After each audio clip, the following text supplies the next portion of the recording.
Jal mano mar kedo kod wechego kata midhiero mar mibadhi e pinjego mago mag Afrika ne ochopie paro achiel mano mar gero kanyono mabende inyalo chiwe wechego kata tiegruok e wi yorego mago mag kedo kod mibadhi.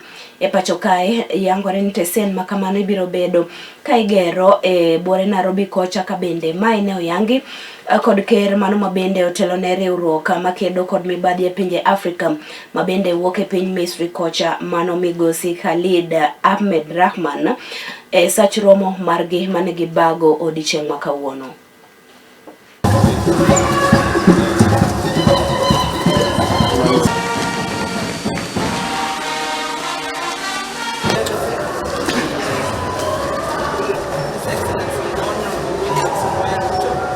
Corruption has gone digital.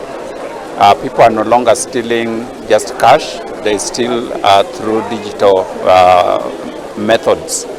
And this makes even budgeting, our budgeting is also digital.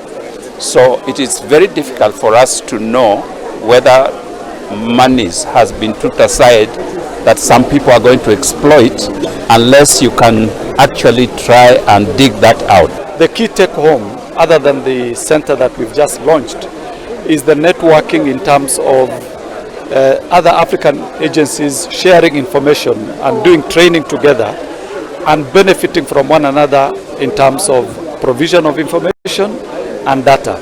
The African continent is very specific, and the responses to corruption must also be specific to Africa. We hope that by this school we will be able to inform policy so that the responses that will target corruption or the anti-corruption strategies that we'll come up with will be Africa specific.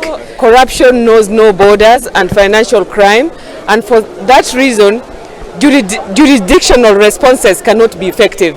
We have to respond as Africa. Many times the strategies that we have adopted sometimes are incubated elsewhere and they don't have in mind the environment. For example, in Africa we are still heavy in cash economy. We are an open economy, we are a cash economy, and sometimes the tools that our people use are different.